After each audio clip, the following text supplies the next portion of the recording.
Que a paz e a bênção divina acompanhem o dia de cada um de nossos ouvintes que nos acompanham nessa jornada de hoje. Amém. É muito bom estar aqui de novo. Com certeza.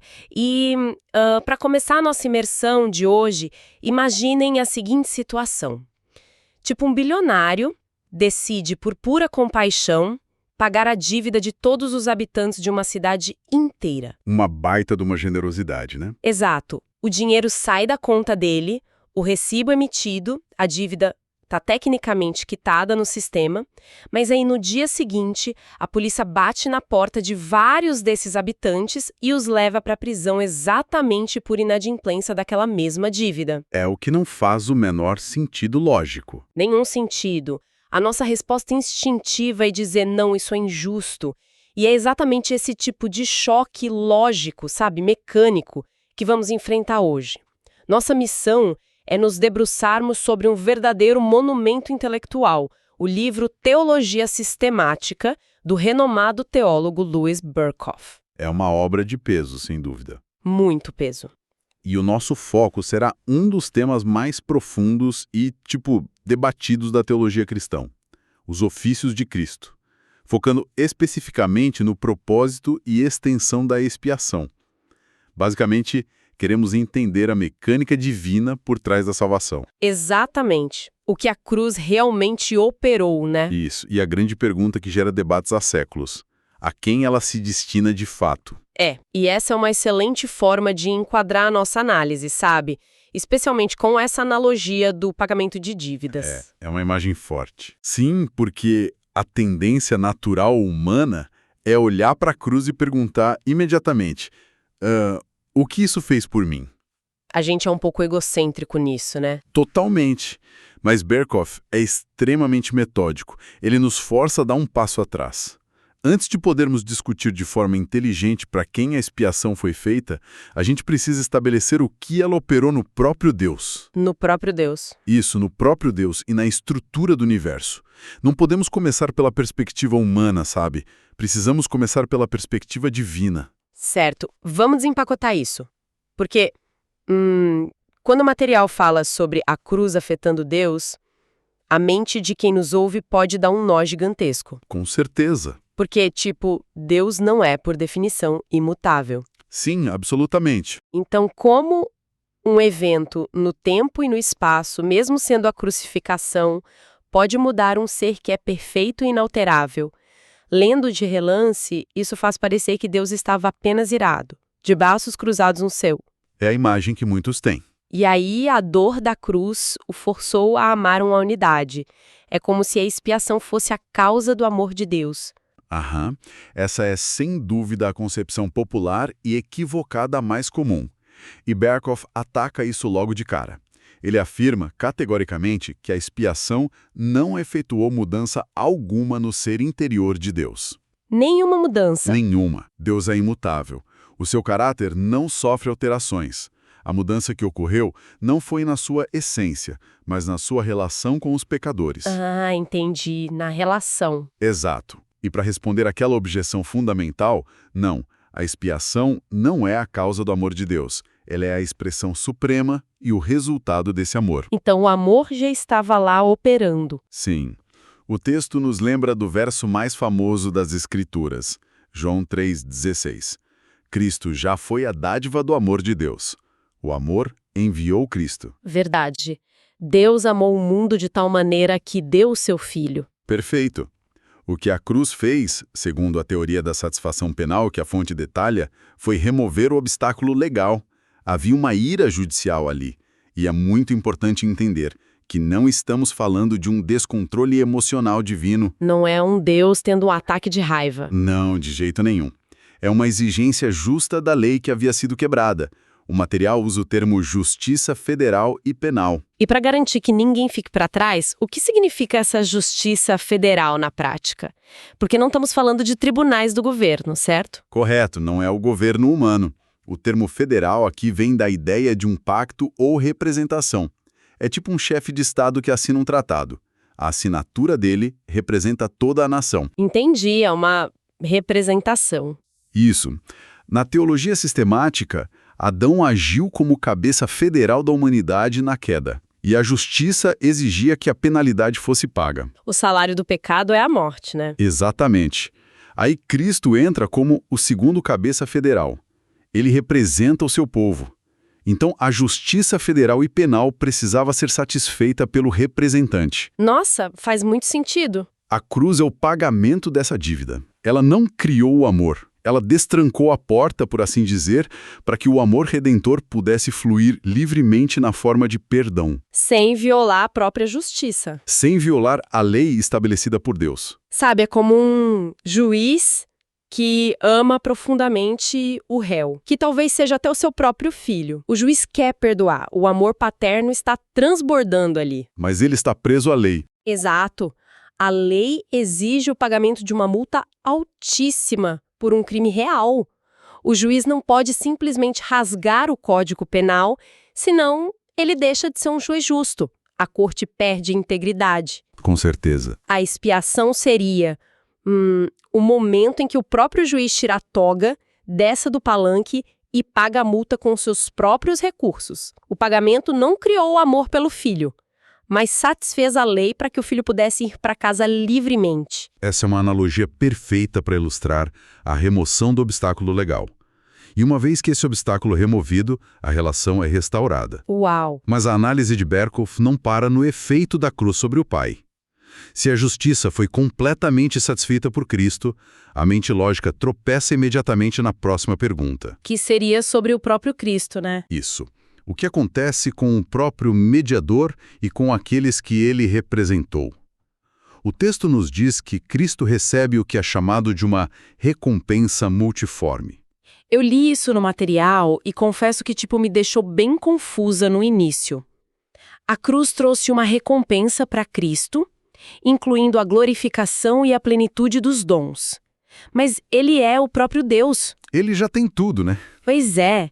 Como a cruz poderia dar a ele algo que ele já não possuía desde a eternidade? Essa é uma excelente observação. Como a segunda pessoa da Trindade, o Verbo eterno, ele realmente não precisava de nada. Certo. Mas a teologia reformada faz uma distinção crucial aqui.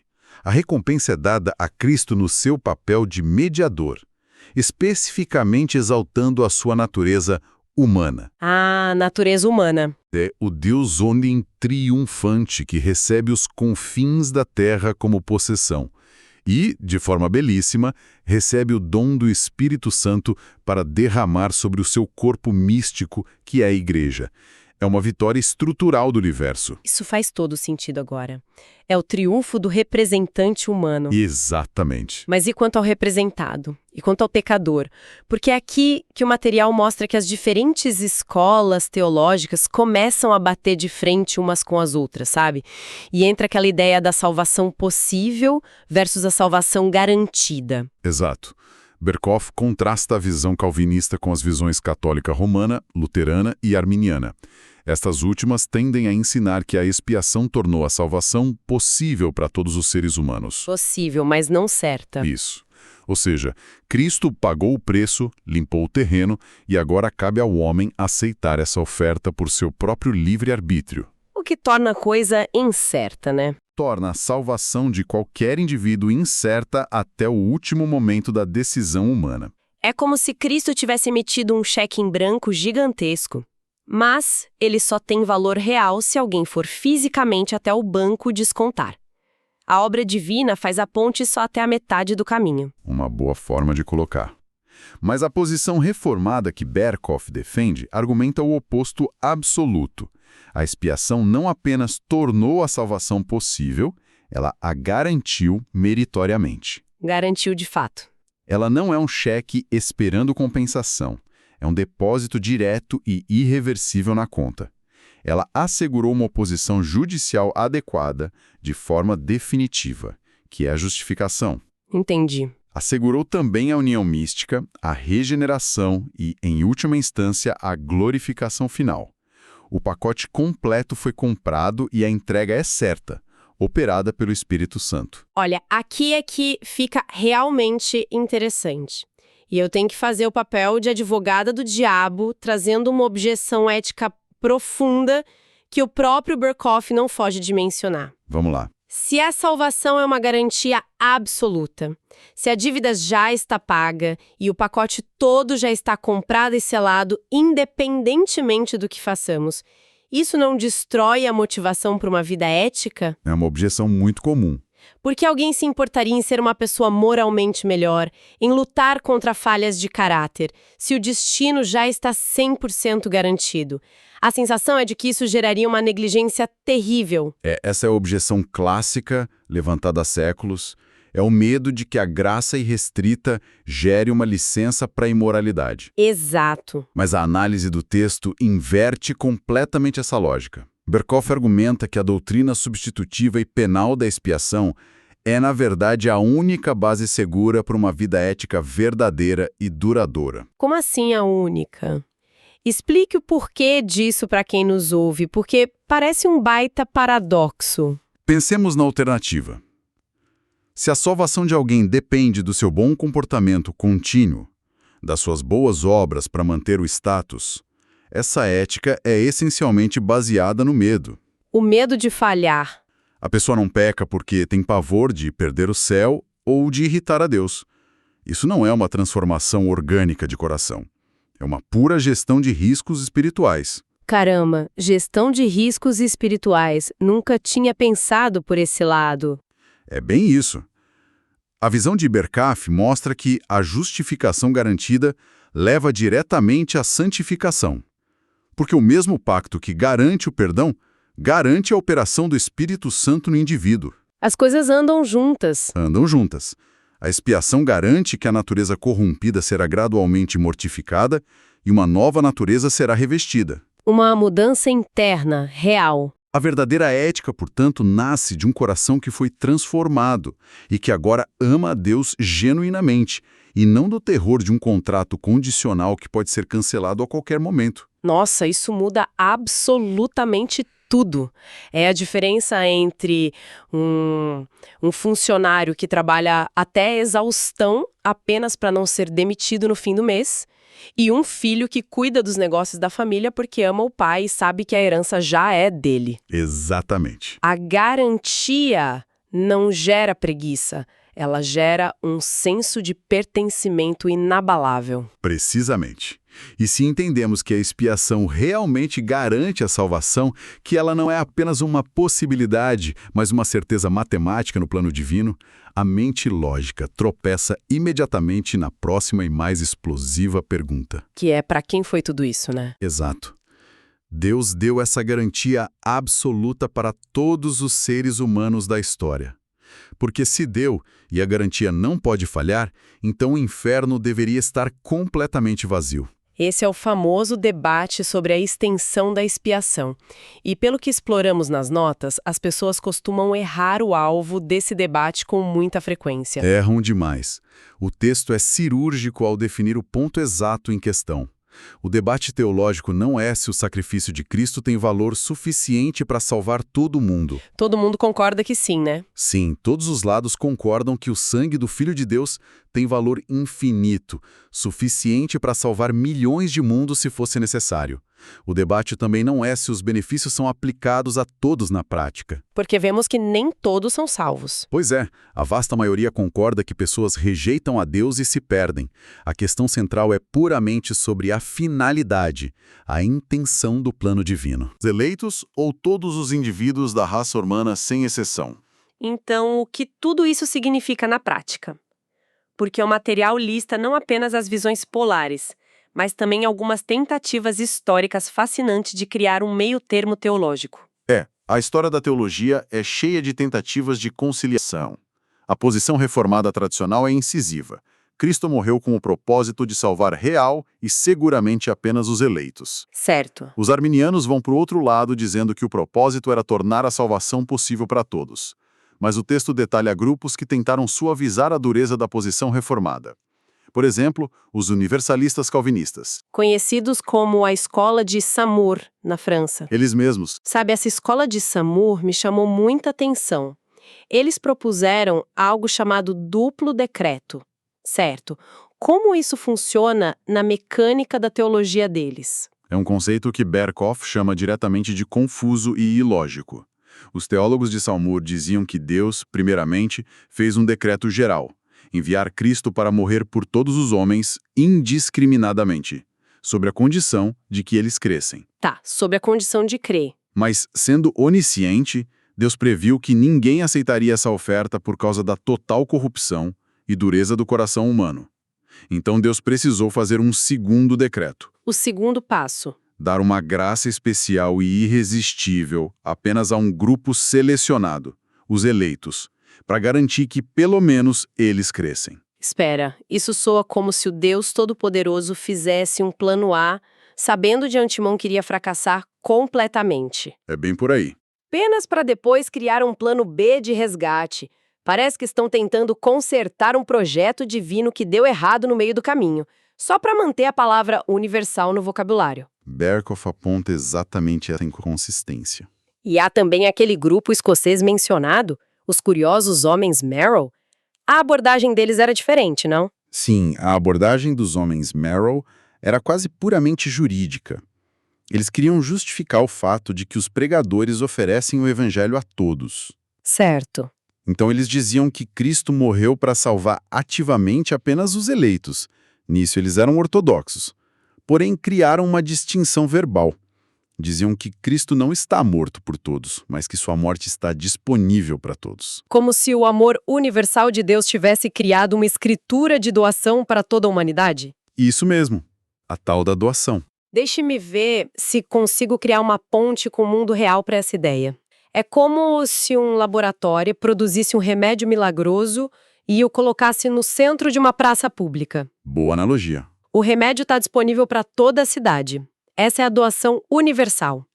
Mas o remédio só tem eficácia real, só cura de fato as pessoas para quem o médico-chefe decide administrar a dose pessoalmente. É uma excelente visualização da tensão que eles tentaram resolver.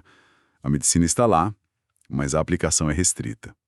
No entanto, Berkhoff constrói a prova da expiação limitada desmantelando essas tentativas de meio termo com uma lógica impecável e inflexível. Ele não deixa espaço para esses meios termos. Não deixa. O que é fascinante aqui é o princípio argumentativo central dele, a eficácia divina. Os desígnios de Deus simplesmente não podem ser frustrados pelas ações humanas. Se ele planejou, acontece. Se o propósito primordial de Deus ao enviar Cristo fosse salvar cada indivíduo da raça humana, esse propósito não fracassaria. O fato evidente de que há pessoas que não são salvas indica, por pura dedução lógica, que não era a intenção primária de Deus salvá-las através da cruz. É um argumento onde a matemática não mente. Se o plano fosse salvar a todos, todos estariam salvos, ponto final. Exatamente. E Berkhoff adiciona outra prova profunda que frequentemente é ignorada, a obra intercessória de Cristo. A oração de Jesus. Na cruz, Cristo atua como sacerdote, e na teologia bíblica, o sacrifício no altar e a oração intercessória são dois lados inseparáveis da mesma moeda sacerdotal. O material cita João 17, onde Cristo diz explicitamente antes da cruz: Não rogo pelo mundo, mas por aqueles que me deste. A pergunta de Berkhoff é cortante. Por que Cristo limitaria a sua oração sacerdotal a apenas um grupo se ele estivesse prestes a pagar o preço de sangue por absolutamente todos no dia seguinte? Nossa! Espera um pouco. Isso é chocante para os ouvidos modernos. É muito chocante. Jesus literalmente orou dizendo que não estava orando pelo mundo inteiro. Isso muda completamente a imagem popular e romântica que temos dele. Completamente. Como alguém que distribui a mesma intenção para todas as pessoas sem distinção? Muda radicalmente. E a teologia sistemática aponta um perigo lógico enorme em ignorar isso e ensinar que Cristo pagou literalmente pelos pecados de cada indivíduo. Qual o perigo? É a armadilha do universalismo absoluto. Lembre-se da nossa analogia da dívida no início de nossa análise. Se Cristo pagou a dívida legal de cada ser humano, removendo a culpa e satisfazendo a justiça penal de todos, como a justiça de Deus pode mandar alguém para o inferno para pagar novamente a mesmíssima dívida? Cobrar 2 vezes a mesma conta. Exigir pagamento duplo é a definição de injustiça. Logicamente, Se o preço foi pago por todos, todos têm que ser salvos. Como os teólogos que defendem a expiação universal não querem admitir que ninguém vai para o inferno, eles acabam presos numa contradição insolúvel. Birhoff diz que não se pode parar no meio do caminho. Ou a cruz salva, de fato, quem ela pretendia salvar, ou ela apenas tentou salvar todo mundo e falhou parcialmente. É a conclusão inevitável. Mas agora eu preciso vestir novamente o chapéu de advogada do diabo. A arquitetura lógica de Berkhoff é um edifício formidável, mas qualquer pessoa da nossa audiência que abre os textos originais da Bíblia vai se deparar com passagens muito famosas que parecem dinamitar esse edifício. Os famosos versículos universais. Sim, textos explícitos dizendo que Cristo é o Cordeiro que tira o pecado do mundo, ou o próprio João 3,16 dizendo que Deus amou o mundo, ou em Tito 2,11, que afirma que a graça se manifestou a todos os homens. Como um calvinista estrito lida com isso? Apenas fecham os olhos para essas palavras? De forma alguma. A exegese cuidadosa desses termos é uma das partes mais ricas da defesa de Berkhoff. Ele argumenta que essa objeção se baseia em uma premissa completamente falsa sobre o vocabulário bíblico. Falsa em que sentido? A nossa cultura moderna assume imediatamente que a palavra mundo sempre significa cada indivíduo que compõe a raça humana. Mas o estudo das línguas originais e do contexto histórico mostra que raramente esse é o caso. Como a palavra mundo poderia significar outra coisa que não seja o mundo todo? Temos que voltar a fita para o contexto histórico do Novo Testamento. O Antigo Testamento era uma religião profundamente particularista. Deus lidava quase que exclusivamente com a nação de Israel. Certo, os gentios estavam fora. Estavam fora do pacto.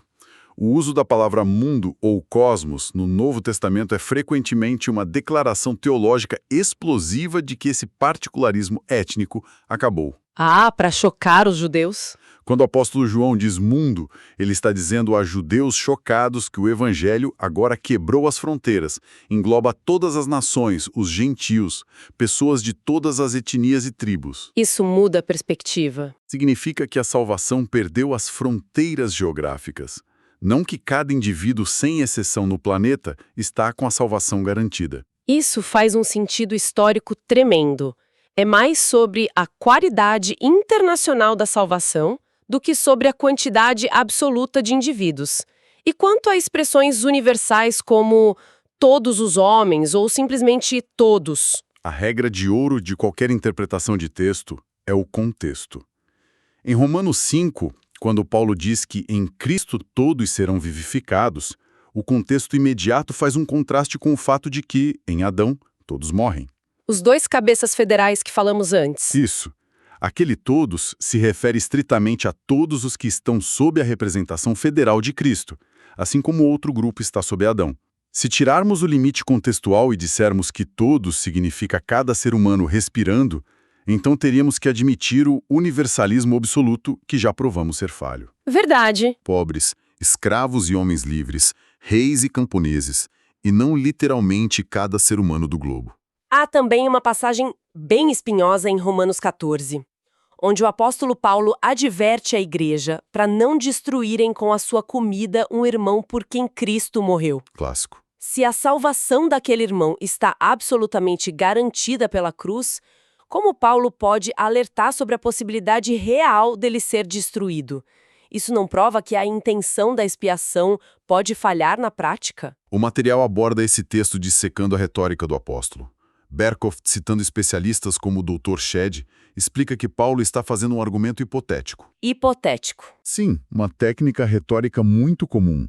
É uma suposição à guisa de argumento para algo que, no decreto final de Deus, não vai acontecer. Entendi. O foco de Paulo ali não é dar uma aula dogmática de que crentes perdem a salvação. O objetivo dele é focar pesadamente no comportamento egoísta e sem amor dos membros mais fortes daquela comunidade. É um choque de realidade para eles. A mensagem é, tipo, a sua atitude é tão vil e destrutiva que, se o plano dependesse apenas da sua influência, esse irmão pereceria. Olhe para a gravidade da sua falta de amor. A garantia invisível de Deus não anula a responsabilidade humana de cuidar uns dos outros e não ser pedra de tropeço. Compreendo. É uma advertência moral severa sobre a conduta, não um tratado cancelando a predestinação. Bom, se juntarmos todas as peças até aqui, o plano da expiação tem esse foco preciso e indestrutível nos eleitos. Correto. A salvação é uma garantia que transforma a ética. E os textos chamados universais fazem sentido dentro da quebra de barreiras étnicas e de classes. Tudo isso nos leva a uma questão imensamente prática que desafia o dia a dia. Qual seria? Se Cristo morreu apenas com o propósito fixo de salvar os eleitos, como fica o ato da pregação? Por que as igrejas que seguem essa teologia oferecem a salvação a todos indiscriminadamente nas ruas? Uma pergunta excelente. Se sabemos que apenas os eleitos vão receber o Espírito Santo para sequer conseguir crer, qual é a utilidade lógica de chamar a todos? Não parece um pouco um grande teatro cósmico pregar para quem não pode responder? O que é fascinante aqui é como a teologia abraça a tensão entre o decreto soberano e a responsabilidade. Berkowitz dedica uma seção importante a isso, chamando de oferta bona fide, ou seja, oferta de boa fé. Boa fé. E precisamos traduzir isso para o cotidiano.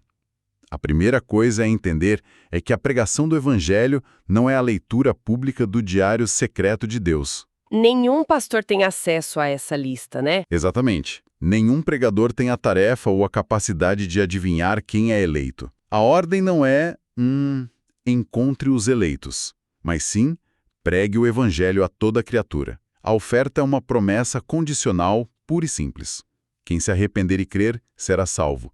E essa afirmação é 100% verdadeira em qualquer circunstância. E a sinceridade dessa oferta da parte de Deus permanece inabalável, mesmo que a onisciência saiba que o homem natural, sem a intervenção divina, vai rejeitá-la. Sim, a sinceridade é absoluta porque Deus se agrada do arrependimento.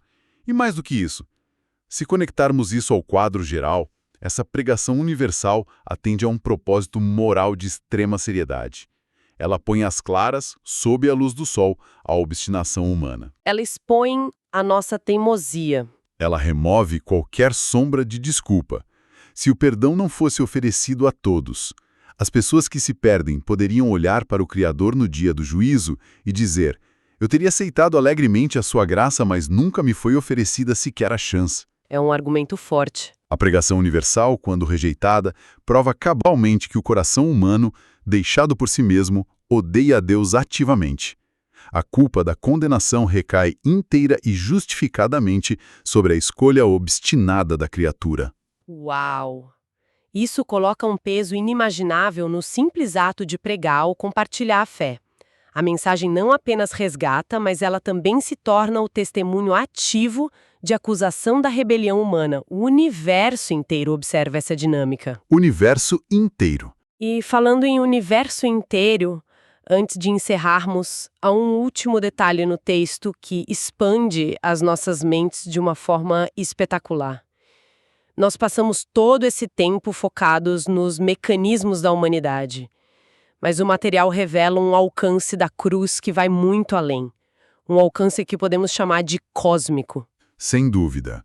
E considero essa uma das partes mais arrebatadoras da teologia sistemática. A expiação de Cristo não é apenas uma transação legal minúscula para salvar almas humanas da Terra. Ela é o evento central de todo o universo criado. Literalmente o centro de tudo. O texto menciona Colossenses 1:20, detalhando que por meio da cruz, todas as coisas nos céus e na terra foram reconciliadas. Precisamos lembrar que a queda original de Satanás causou uma ruptura colossal no mundo angélico. É verdade, esquecemos disso frequentemente. A obra triunfante de Cristo reorganiza o mundo dos anjos sob ele, colocando Cristo como o cabeça supremo de todas as hierarquias celestiais. Então, as próprias esferas angelicais são profundamente afetadas pelo que aconteceu no Calvário, mesmo que os anjos não sejam salvos do pecado no mesmo sentido que a humanidade é. Exatamente. A cruz reorganiza a própria estrutura de poder e autoridade do cosmos. Além disso, o texto aponta que o sacrifício de Cristo traz o que a teologia chama de graça comum para os não eleitos. Graça comum. Sim, todos os benefícios civis, as descobertas da ciência, a arte humana e as misericórdias temporais que toda a humanidade desfruta todos os dias só existem porque a cruz, de certa forma, segurou e atrasou o juízo final imediato. É ela que sustenta o mundo funcionando. Exatamente. E o ápice absoluto de tudo isso. A obra de Cristo não vai parar até culminar na redenção do próprio cosmos material. O objetivo final é um novo céu e uma nova terra físicos. A natureza, que hoje sofre degradação, participará ativamente da gloriosa liberdade dos filhos de Deus. A cruz é a ferramenta que conserta absolutamente tudo que o pecado quebrou. Nossa, é monumental, é literalmente de tirar o fôlego. É a magnitude do plano divino, né? E a nossa conversa de hoje nos deixa com uma imagem profundamente transformadora.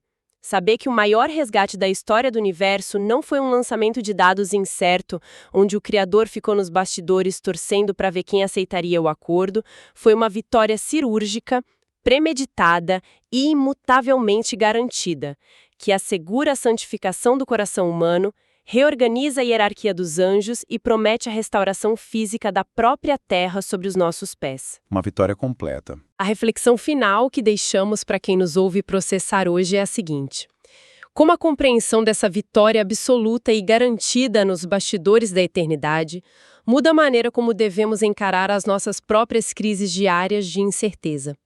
Se o centro de gravidade do universo está tão firmemente garantido nas mãos de um mediador triunfante, o que isso significa para os nossos medos passageiros e ansiedades modernas? É algo para se refletir profundamente. Com certeza. E para nossa audiência informamos que teremos um novo episódio desse mesmo livro. Até lá. Deus abençoe todos os ouvintes.